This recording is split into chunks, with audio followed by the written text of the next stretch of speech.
महाराष्ट्र के युवा मुख्यमंत्री, महाराष्ट्र के यशस्वी मुख्यमंत्री,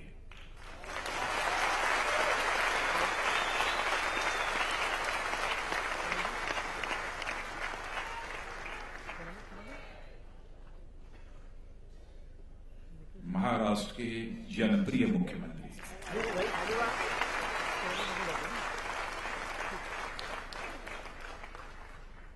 महाराष्ट्र के अत्यधिक शालीन लेकिन कर्मठ मुख्यमंत्री,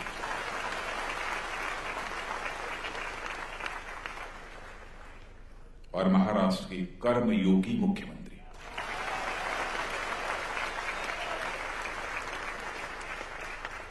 श्री देवेंद्र जी फडणवीस और मुंबई संगठन को एक ऊंचाई देने में जिसने महत्वपूर्ण भूमिका निभाई है, ऐसे मुंबई महानगर भारतीय जनता पार्टी के अध्यक्ष श्री आशीष मिश्रा, महाराष्ट्र सरकार के वरिष्ठ मंत्री श्री विनोद जी तावड़े, श्री प्रकाश जी मेहता, श्री गोपाल जी शेट्टी, लोकप्रिय सांसद। शेट्टी जी, मैं आपको बधाई देता हूं जिनकी की भारत की संसद में 100% उपस्थिति रही है।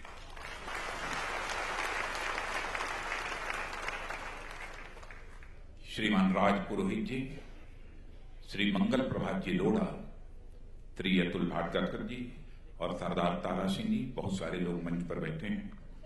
मंच और मैदान में मौजूद मेरे सभी सम्मानित कार्यकर्ता बहनों एवं भाइयों, मैं आप सभी कार्यकर्ताओं के अंदर बेहद गर्मजोशी देख रहा हूं,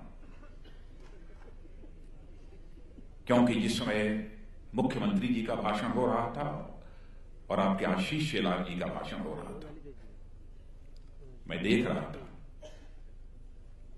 बहुत ही गंभीरतापूर्वक आप उनके भाषण को सुन रहे थे, और जहां पर बात अच्छी लगती थी तालियां बजाकर उनके हौसले की आप अफजाई भी कर रहे थे।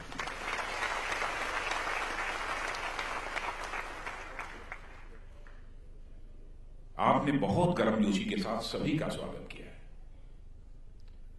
लेकिन भारत की परंपरा है और महाराष्ट्र की धरती की भी परंपरा है, स्वागत, अभिनंदन, सलाम दुआ कभी एक तरफा नहीं होना चाहिए।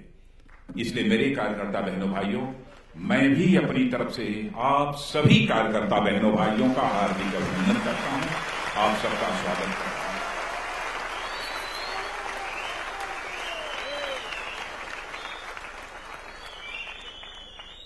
आपका मैं इसलिए भी स्वागत करना चाहता हूं, आजाद भारत के राजनीतिक इतिहास के पन्नों को पलटकर कोई देखे, आज आपकी और हमारी यह भारतीय जनता पार्टी केवल भारत की ही नहीं, दुनिया की सबसे बड़ी राजनीतिक पार्टी बन गई है। उसका श्रेय भी यदि किसी को जाता है, उसका श्रेय भी यदि किसी को जाता है, मेरे कार्यकर्ता बहनों भाइयों, तो आप सबको ही उसका श्रेय जाता है। और आप जानते हैं, भारतीय जनता पार्टी हिंदुस्तान की एक ऐसी राजनीतिक पार्टी बन गई है जिसमें 11 करोड़ सदस्य बन गए हैं। शायद दुनिया के अधिकांश देश ऐसे हैं जिनकी जनसंख्या 11 करोड़ से काफी कम है। वहां आपकी पार्टी के इतने सदस्य बन गए, कभी आपने सोचा नहीं था कि भारत में ऐसे भी हालात पैदा होंगे कि भारतीय जनता पार्टी का पूरे भारत के क्षेत्रफल के 2/3 भाग में सरकारें होंगी किसी न किसी रूप में। कभी सोचा नहीं था, प्रारंभ से हम लोग भी काम कर रहे हैं, कभी सोचा नहीं था कि हिंदुस्तान के 13 राज्यों में हमारे भारतीय जनता पार्टी के मुख्यमंत्री होंगे।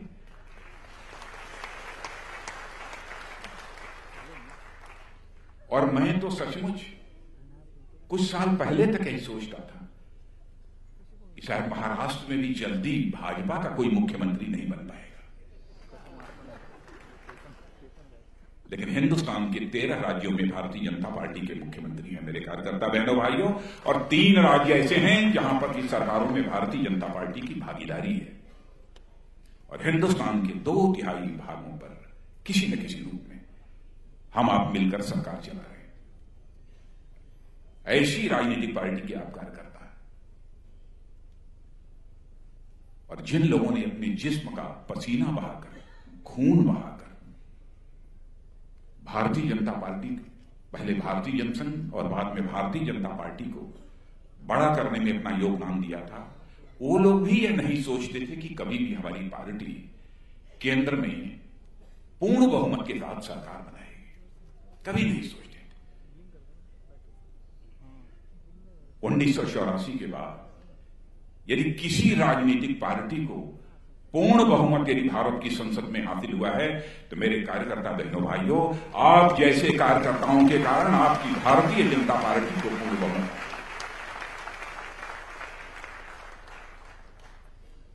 पूरे स्वतंत्र भारत के राजनीतिक इतिहास के पन्नों को पलटकर कोई देखे,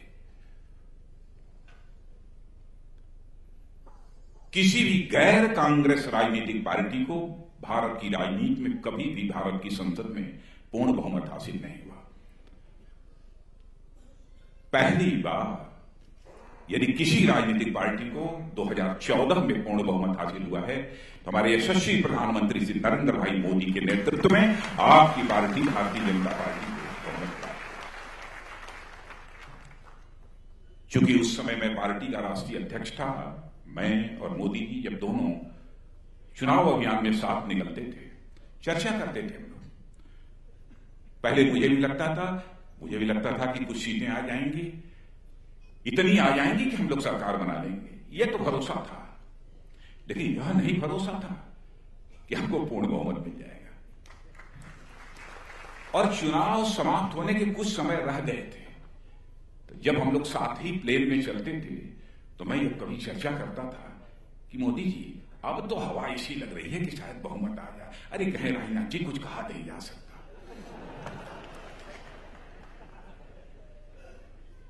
लेकिन हिंदुस्तान की जनता ने बहनों भाइयों अद्भुत प्यार दिया है, और हमारे कार्यकर्ताओं ने भी अद्भुत परिश्रम किया है।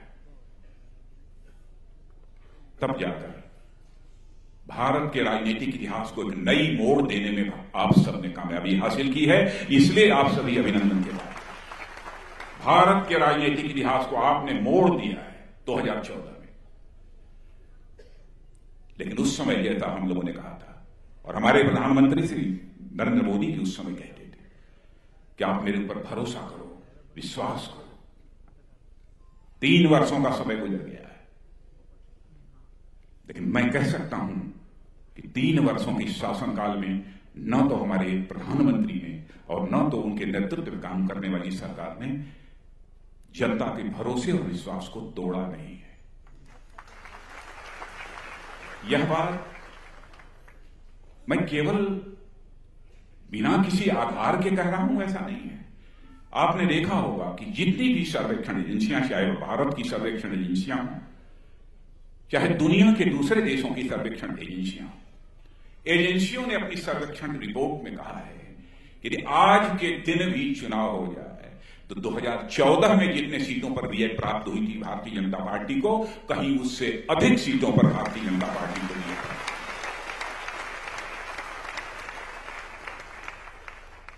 यह मैं नहीं कह रहा हूं, आलोचना करने वाली भी कुछ ऐसी एजेंसियां हैं जो पहले कुछ कहा करती थी, आज कह रही है। दूर मत जाइए, हाल में ही चुनाव संपन्न हुए हैं। हिंदुस्तान का सबसे बड़ा राज्य उत्तर प्रदेश, उत्तर प्रदेश में जीवन के प्रारंभिक काल से ही मैंने राजनीति की है। उत्तर प्रदेश के मुख्यमंत्री के रूप में भी मैंने काम किया है। मैं भी कभी कल्पना नहीं करता था कि भारतीय जनता पार्टी को उत्तर प्रदेश में 324 सीटों पर विजय प्राप्त हुआ। उत्तराखंड में भी जितनी सीटों पर विजय प्राप्त हुई, यानी 3 वर्षों की हमारी सरकार का जो कामकाज रहा है, उस पर वहां की जनता ने अपनी मुहर लगा दी है। हमारे राजनीतिक विरोधी ये कहते हैं कि साहब आप लोग अपनी प्रशंसा झूठी करते हैं, उनका प्रशंसा नहीं करते। हमने जो किया है, हमने वादा किया था हिंदुस्तान की जनता से, हर 1 साल के बाद अपना लेखा जोखा आपकी अदालत में खड़े होकर आपके सामने पेश करेंगे। आज भी यदि हम यहां पर मौजूद हैं तो अपना लेखा जोखा महाराष्ट्र की जनता के सामने प्रस्तुत करने के लिए यहां पर मौजूद हैं। बहनों भाइयों, हमने जो कहा था उसको हम कर रहे हैं। और मैं जानता हूं कि इस हिंदुस्तान में एक ऐसी पार्टी है, कांग्रेस पार्टी, लंबे समय तक हिंदुस्तान में सरकार चलाई है, लेकिन इनकी कथनी और करनी में अंतर होने के कारण ही भारत की राजनीति और भारत के राजनेताओं पर से जनता का विश्वास समाप्त हुआ है। और भारत की राजनीति में विश्वास का संकट यदि किसी राजनीतिक पार्टी ने पैदा किया है तो विशेष रूप से कांग्रेस पार्टी ने पैदा किया है। और मैं समझता हूं कि भारत की राजनीति का जो सबसे बड़ा संकट है, यह विश्वास का संकट, क्राइसिस ऑफ क्रेडिबिलिटी। आप जैसे कार्यकर्ताओं के बलबूते में कह सकता हूं बहनों भाइयों कि भारतीय जनता पार्टी ने इस विश्वास के संकट को चुनौती के रूप में स्वीकार किया है और इस पर हम विजय हासिल करके दिखाएंगे। हमारी कथनी और करनी में अंतर नहीं है, करके दिखाएंगे। यही कांग्रेस के लोग क्या क्या कहते थे, हमारे मोदी जी के बारे में आप शब्दों का प्रयोग करते थे। मैं कहना नहीं चाहता किसके सौदागर, कांग्रेस की अध्यक्षा ने। मैं चर्चा नहीं करना चाहता, आप लोगों को मालूम होगा क्या कहा था।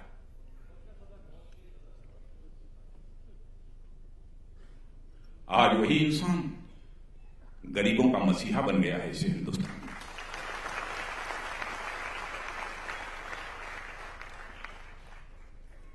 नोटबंदी का एक साहसिक फैसला लिया। उस समय क्या कहा था इन लोगों ने? यह कहा था, अरे आप लोगों की कब्रगाह बनेगी यह नोटबंदी। ऐसे लफ्जों का प्रयोग किया जाता है, लेकिन इनकी सारी बातें, इनके सारे लफ्ज, सारे शब्द इनको मुबारक हो। लेकिन नोटबंदी के फैसले के बाद भी आपने देखा दुनिया के दूसरे देशों के रहने वाले जो अर्थशास्त्री हैं, जो पहले थोड़ी बहुत आशंका व्यक्त करते थे, अब वो अध्ययन कर रहे हैं कि यह करिश्माई काम करने का वहां के प्रधानमंत्री ने कैसे साहस जुटा लिया।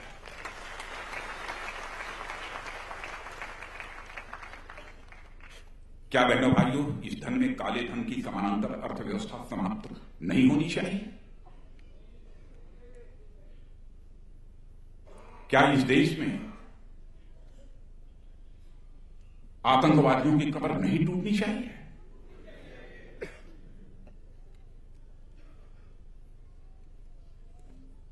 लेकिन फिर भी आलोचना होती है।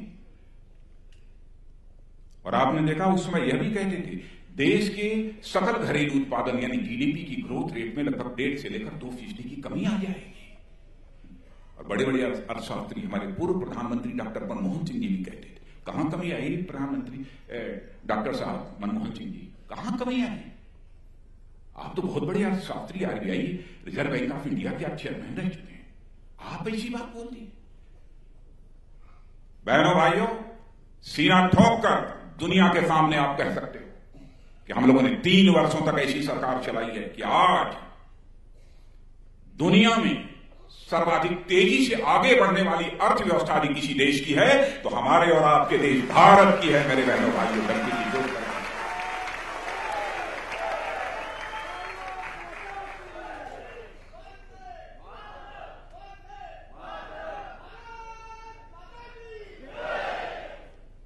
क्या तमाशा बना दिया। भ्रष्टाचार, आपको मालूम है 2014 के पहले 10 वर्षों तक लगातार इस देश में सरकार यदि किसी ने चलाई है तो कांग्रेस ने चलाई है। 10 वर्षों तक लाखों करोड़ के भ्रष्टाचार के आरोप आपके ऊपर लगते रहे।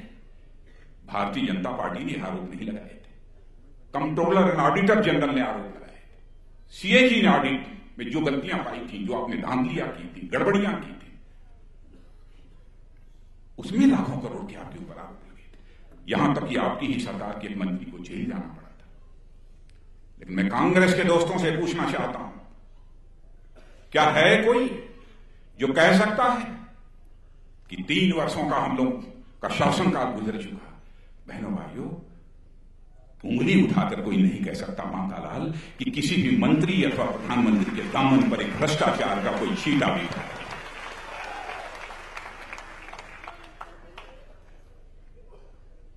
आरोप लगाने को कोई भी आरोप लगा सकता है, एक भी भ्रष्टाचार।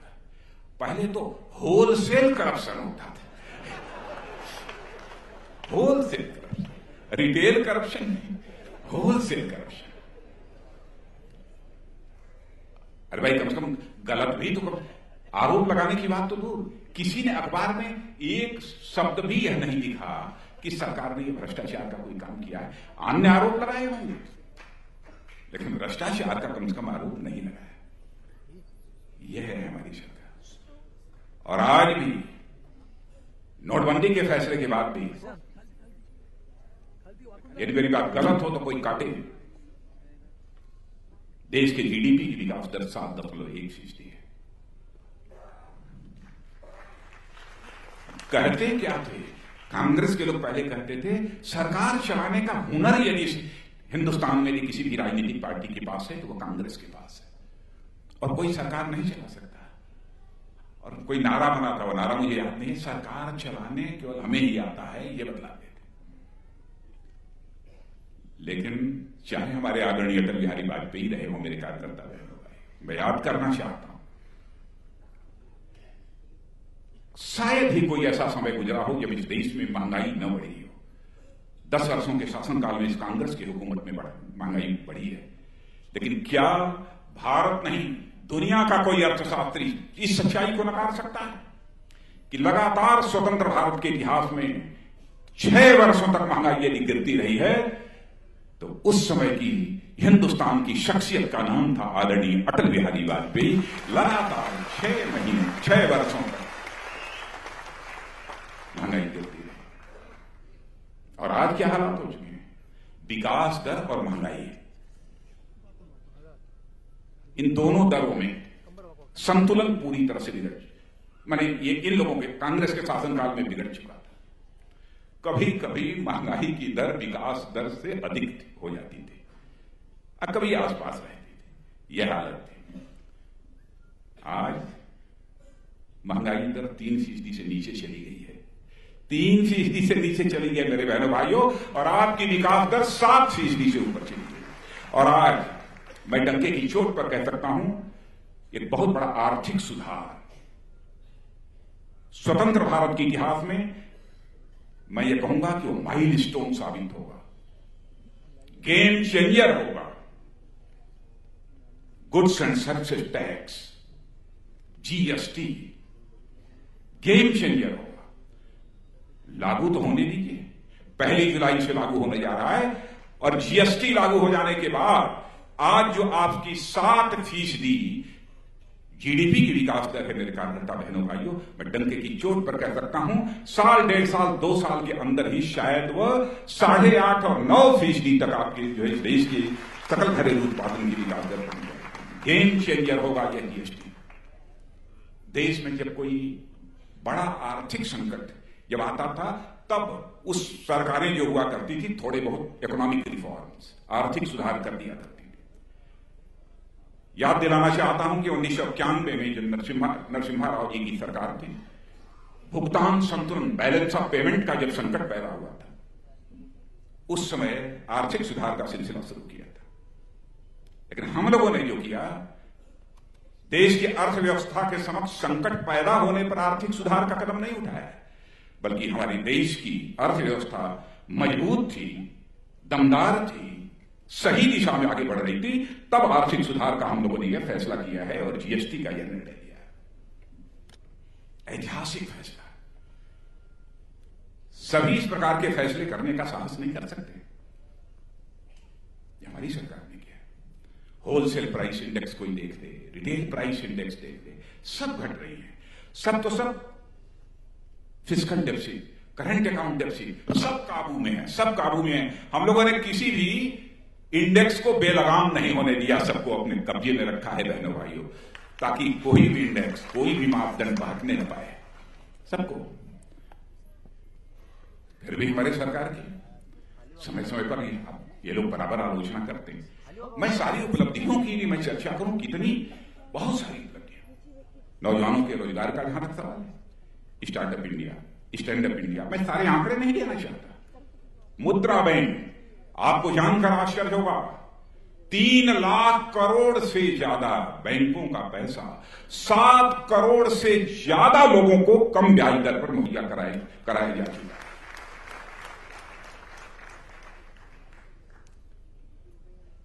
मानने को लोग तैयार नहीं। रोजगार की हालत बदला रहा। अब हमारे ये आशीष जलाल जी बता रहे थे, गरीबों की माताएं लकड़ी जलाकर धुएं में खाना बनाती थी।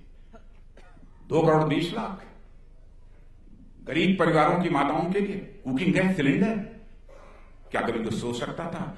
और मैं यकीन दिलाना चाहता हूं कि 2019 समाप्त होते होते 5 करोड़ गरीब परिवार की माताओं तक एक गैस सिलेंडर पहुंच जाएगा। मेरे बहने वालियों, 5 करोड़।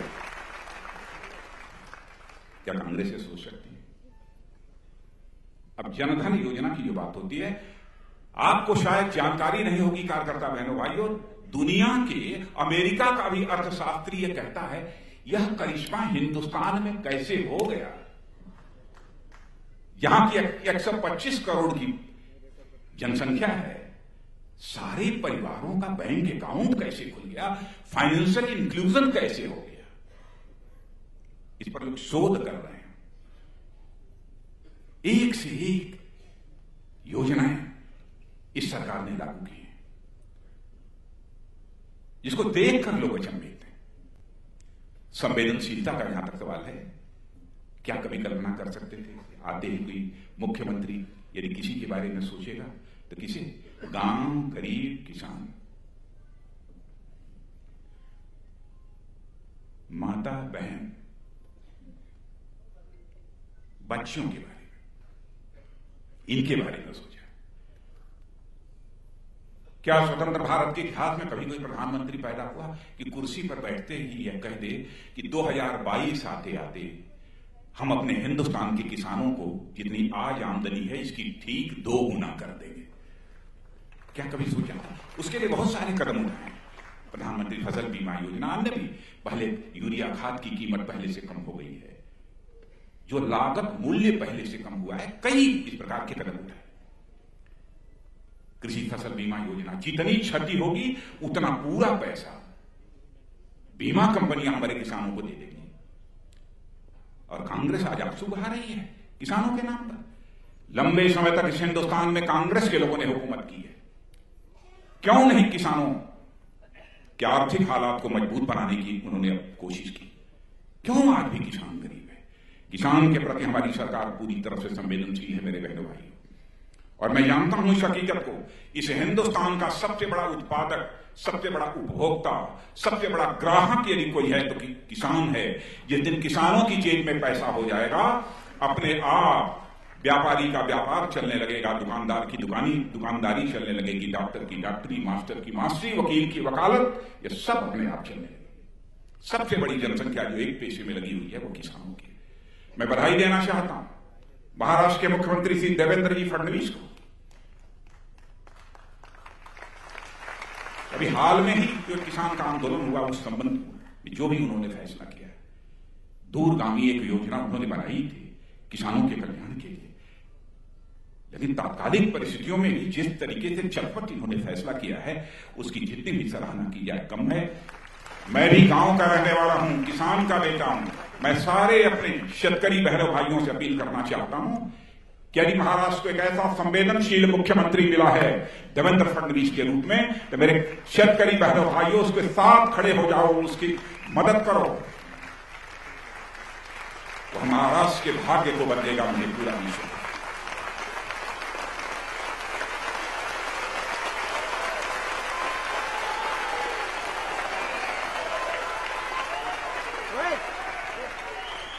हमारे मध्य प्रदेश के मुख्यमंत्री श्री शिवराज सिंह चौहान वो जाकर धरती से जुड़कर काम करने वाले हमारे मुख्यमंत्री। कुछ लोग लगे हैं, अब उनको कोई मुद्दा नहीं मिल रहा है। एक जो है भ्रष्टाचार के खिलाफ लड़ाई लड़ने वाले जो अपने को बड़े जाबाज मानते थे, दिल्ली के हैं, जैसे लगता था कि दुनिया में यदि सबसे ज्यादा ईमानदार कोई है तो यही है।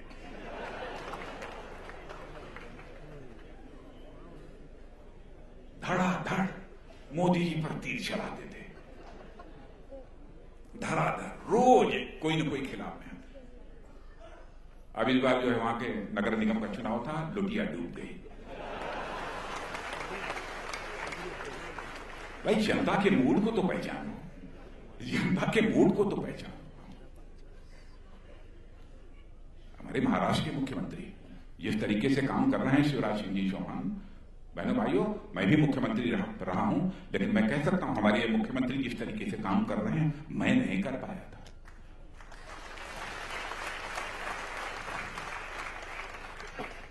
हाँ, किसी को लगता होगा, कांग्रेस के लोगों को लगता होगा, यदि कहीं हमारा कोई किसान मारा जाता है, गरीब मारा जाता है, आत्महत्या करता है, क्या उसकी पीड़ा हम लोगों को नहीं होती? अपने राजनीतिक जीवन के प्रारंभ से ही यह लड़ाई हमने लड़ी है, किसानों के साथ आंदोलन किया है, इसलिए उस वेदना को मैं समझता हूं। और यदि मैं यह बात कह रहा हूं मेरे बहनों भाइयों, तो गरीबी के कारण, तंगिस के कारण, अथवा किन्हीं कारणों से जिन भी हमारे किसानों की जानें गई हैं, उनके परिवारों के प्रति मैं पूरी तरह से संवेदना व्यक्त करता हूं।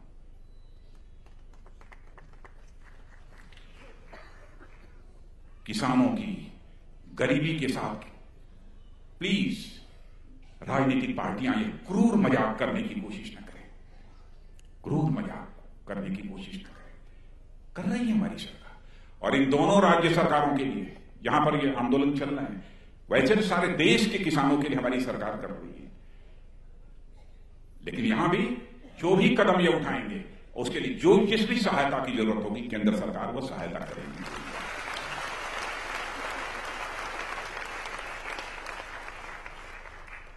गरीब परिवारों की माताएं, बहनें, मां बनने के बाद यदि किसी नौकरी में रहती थी, सेवा में रहती थी, तो पहले 12 सप्ताह की छुट्टी मिलती थी।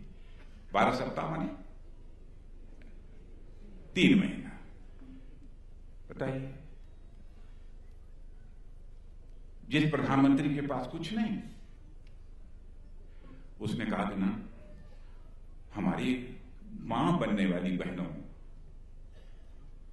के लिए 12 सप्ताह की छुट्टी बहुत कम है,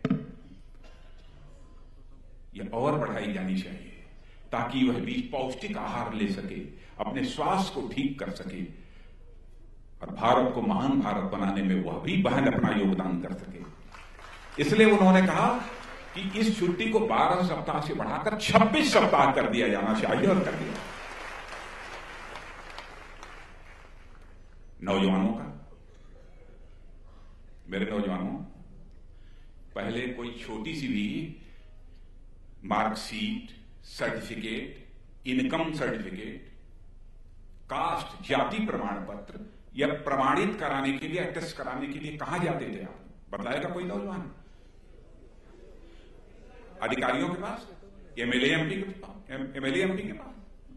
हमारे प्रधानमंत्री ने कहा, क्यों न हम अपने देश के नौजवान के ऊपर भरोसा न करें? क्यों न करें कि वह जाकर 2-2 दिन, 4-4 दिन नेताओं का और अधिकारियों का दरवाजा खटखटाए? क्यों ऐसे हालात होने चाहिए? तो उन्होंने कहा कि नहीं, अब हमारे नौजवानों को किसी नेता अथवा किसी अधिकारी का दरवाजा खटखटाने की जरूरत नहीं है, बल्कि अपनी मार्कशीट, अपनी सर्टिफिकेट, अपने आय प्रमाण पत्र, जाति प्रमाण पत्र की प्रतिलिपि पर, उसकी कॉपी पर, ट्रू कॉपी पर स्वयं लिख देगा कि मैं देवेंद्र फडणवीस अपने प्रमाण पत्र को प्रमाणित करता हूं, देवेंद्र फडणवीस प्रमाणित मान लिया है। और जब देवेंद्र जी की नौकरी जब लग जाएगी, तब देवेंद्र जी को उसे दिखाना होगा। मैं इनका नाम क्यों ले रहा हूं? इसलिए ले रहा हूं, ये अभी युवा हैं,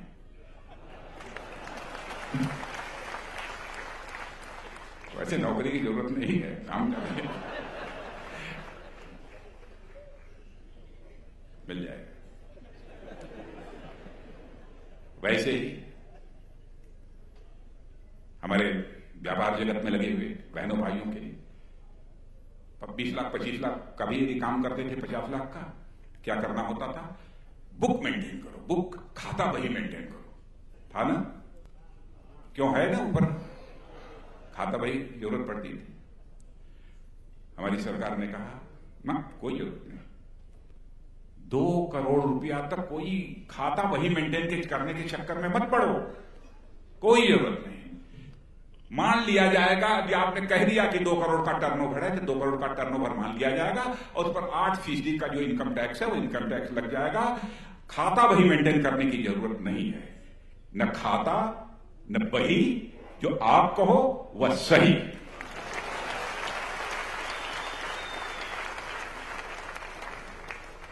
यानी छोटी छोटी बातों पर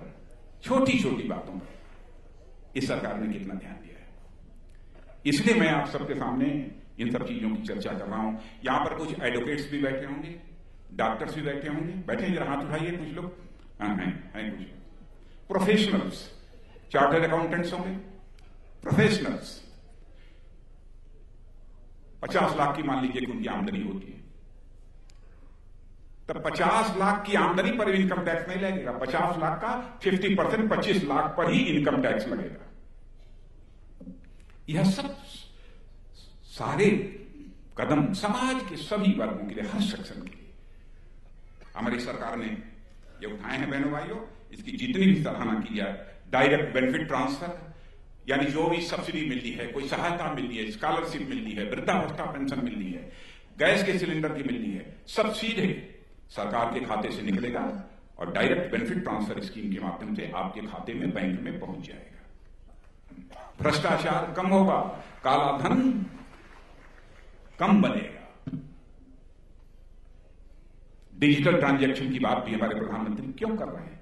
ताकि कम से कम काला धन पैदा हो। काला धन को तो पूरी तरह से समाप्त ही करना चाहते हैं, इसलिए कई ऐसे प्रभावी कदम उठाए। लेकिन अब आप लोग कहेंगे कि साहब आप तो गृह मंत्री हैं, गृह मंत्री तो आपके घर का मंत्री है, वैसे बोलने की घर के मंत्री को कोई जरूरत नहीं होनी चाहिए। लेकिन आप क्या कर रहे हैं? तभी बताया ना कि माओवादी क्षेत्रों में और नॉर्थ ईस्ट के उग्रवादी क्षेत्रों में सीमा पर, तो बहन भाई बातें तो बहुत हैं, मैं बताऊंगा तो पूरा गृह मंत्रालय ही घंटे 1.5 घंटे बताता रहेगा, इसलिए बहुत उसकी विस्तार में जाकर नहीं चर्चा करूंगा। लेकिन आप बोल सकते हो, विश्वास के साथ बोल सकते हो, माओवाद से प्रभावित क्षेत्रों में भी स्वतंत्र भारत के इतिहास में मैं कह सकता हूं कि सर्वाधिक कम घटनाएं हुई हैं। सर्वाधिक, सारे जितने एनालिस्ट हैं इन सब सारी घटनाओं की वह भी मानते हैं कि पहले की अपेक्षा जो है 40% की माओवाद की घटनाओं में जो कमी आई है, सब मानते हैं। नॉर्थ ईस्ट के उग्रवाद में 75% से अधिक की कमी आई है, सभी मानते हैं। आप यकीन, आप आंकड़े उठाकर देख सकते हैं, पहले नक्सलवादी बहुत कम गिरफ्तार होते थे, कोई गिरफ्तार कर नहीं पाता था। आज आपकी सरकार ने उनके ऊपर इतना दबाव बना दिया है कि आज स्वयं वह सरेंडर कर रहे हैं। जिनके ऊपर 10 लाख 20 लाख 25 लाख का इनाम है, वह भी सरेंडर कर रहे हैं। और सरेंडर करने वालों का प्रतिशत जो बढ़ा है, गिरफ्तार होने वालों का जो प्रतिशत बढ़ा है, वह 181% अधिक बढ़ा है। 181%। सीमाओं का जहां तक सवाल, वैसे हमारा पड़ोसी देश पाकिस्तान है, कुछ न कुछ खिटपीट कुछ न कुछ करता ही रहता है, समझिए। वैसे भारतीय जनता पार्टी की सरकार के नेतृत्व की एनडीए सरकार जब बनी तो आपने देखा होगा कि हमारे प्रधानमंत्री ने जिस समय शपथ ग्रहण समारोह था तो बैठकर यह फैसला किया, मैं भी उस समय पार्टी का अध्यक्ष था, कि शपथ ग्रहण समारोह में सारे पड़ोसी देशों के राष्ट्राध्यक्षों को बुलाया जाना चाहिए। मंशा यह थी कि सारे पड़ोसियों के साथ रिश्ते अच्छे बनाकर रखने चाहिए। हमारे आदरणीय अटल बिहारी वाजपेयी जी भी कहा करते थे कि जिंदगी में दोस्त बदल जाते हैं लेकिन पड़ोसी नहीं बदलता है, इसलिए बराबर पड़ोसियों के साथ अच्छे रिश्ते बनाते रखने चाहिए, बराबर वो कहते थे। इसीलिए बैठक बुलाई, ये शपथ ग्रहण समारोह में सबको बुलाया। बहनों भाइयों, उनको बुलाया था तो केवल हाथ मिलाने के लिए नहीं बुलाया था, बुलाया था तो दिल से दिल मिलाने के लिए उन्हें बुलाया था। लेकिन फिर भी हमारा एक ऐसा पड़ोसी है कि अपनी हरकतों से बाज ही नहीं आता। वो बराबर कैसे भारत कमजोर हो जाए, कैसे भारत टूट जाए, यह कोशिश करता है। सरकार बनी ही थी, सितंबर का महीना था 2014, रात को 10:30 बजे के लगभग मैं भी खाना वाना खाने के बाद बिस्तर पर लेटकर टेलीविजन देख रहा था। खबर आई कि पाकिस्तान की तरफ से गोली चली है, जिसमें 5 सीमा पर रहने वाले भारत के नागरिकों को मार डाला, जिसमें एक महिला थी, एक मासूम बच्चा था। मैंने तुरंत बॉर्डर सिक्योरिटी फोर्स के महानिदेशक को टेलीफोन मिलाकर पूछा कि मैं ये टेलीविजन पर खबर क्या देख रहा हूं।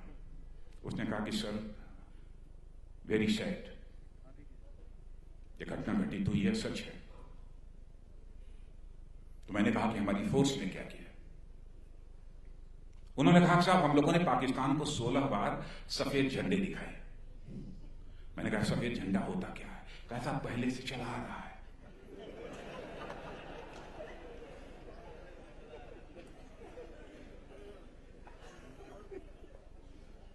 तो मैंने कहा सफेद झंडे का मतलब क्या होता है? कहें साहब, सफेद झंडे का दिखाने का मतलब ये होता है, पाकिस्तान, हम तुम पर गोली नहीं चलाना चाहते, हम तुम्हारे साथ बैठकर बातचीत करना चाहते हैं, समस्या को सुलझाना चाहते हैं। मैंने कहा बहुत अच्छी बात। लेकिन 16 बार दिखाने के बाद पाकिस्तान ने क्या जवाब दिया? उन्होंने कहा साहब, कोई जवाब नहीं है। तो मैंने कहा आप क्या सोचा है? तो उन्होंने कहा साहब, सोचा है कि एक बार और 17वीं बार झंडा सफेद दिखाए। तो मैंने भाइयों, हमारा भी खून गर्म हो गया और मैंने कहा कि आज से और अभी से मेरा स्टैंडिंग ऑर्डर है, 17वीं बार झंडा नहीं दिखाया जाएगा।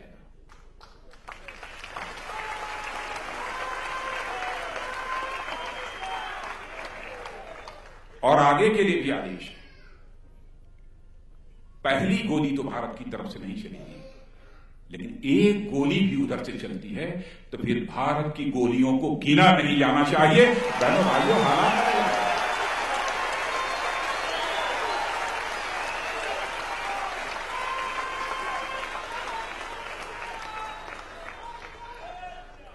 इन्फिल्ट्रेशन भी कम हुआ है, कम हो रहा है, लेकिन फिर भी पूरी ताकत लगाकर आतंकवादियों को भारत में भेजने की कोशिश वहां से हो रही है। लेकिन आप देख रहे हैं ना, टपाटप मरे।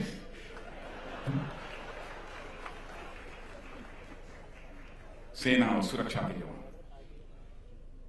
और एक बार तो उरी की जो घटना हुई थी उसके बारे में आप सबको जानकारी है ही।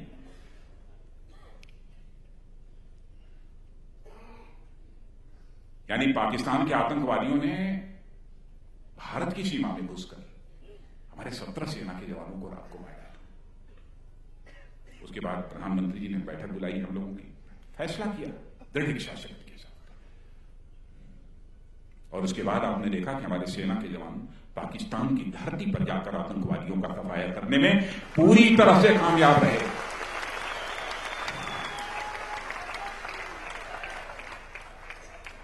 और यह संदेश सारी दुनिया को चला गया कि भारत अब यह कमजोर भारत नहीं रहा है, बल्कि भारत यह दुनिया का एक ताकतवर देश बन चुका है।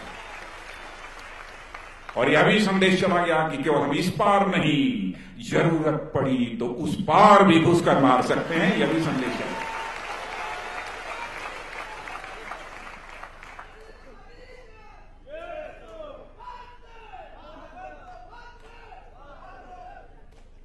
आतंकवाद का संकट एक बड़ा संकट है, लेकिन इस संकट का भी मुकाबला पूरी मजबूती और ताकत के साथ हम लोग कर रहे हैं। कश्मीर के बारे में आप लोग पढ़ते होंगे। बहनों भाइयों, कश्मीर हमारा था, है और रहेगा। दुनिया की कोई ताकत हमसे अलग नहीं है।